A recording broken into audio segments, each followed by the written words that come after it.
Bulletin లో breaking news చూస్తున్నాం. America అధ్యక్షుడిగా బాధ్యతలు చేపట్టబోతున్న డొనాల్డ్ ట్రంప్ గాజా ఉగ్రవాదులకు తీవ్ర హెచ్చరికలు జారీ చేశారు.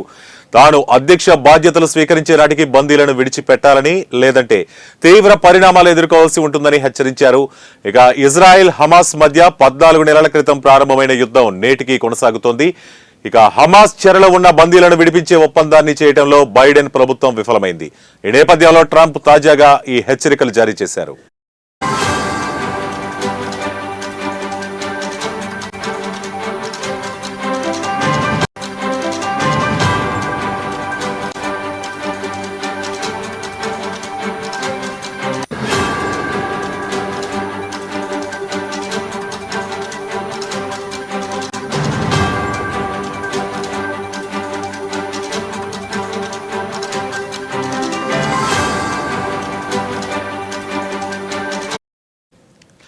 తాను అధ్యక్ష బాధ్యతలు స్వీకరించే జనవరి 20కి ముందు బందీలను విడుదల చేయకుంటే మధ్యప్రాచ్యంలో ఈ దురాగతాలకు పాల్పడిన బాధ్యులు నరక యాతన అనుభవించాల్సి ఉంటుందని ట్రంప్ తన సోషల్ మీడియా ట్రూత్ ద్వారా హమాస్ను పరోక్షంగా హెచ్చరించారు.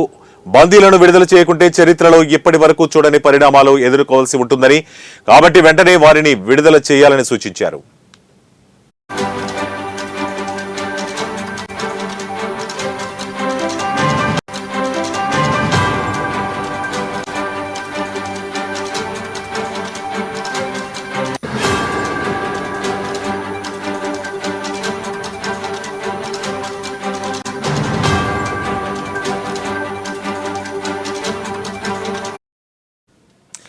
అక్టోబర్ 7, 2023న ఇజ్రాయెల్పై మెరుపు దాడికి దిగిన హమాస్ చెలరేగిపోయింది.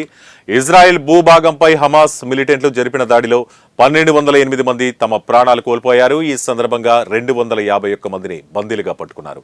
వీరిలో చాలా మంది ఇప్పటికే చనిపోయారు. 35 మంది సైనికులు సహా 97 మంది ఇంకా గాజాలోనే బందీలుగా ఉన్నారు.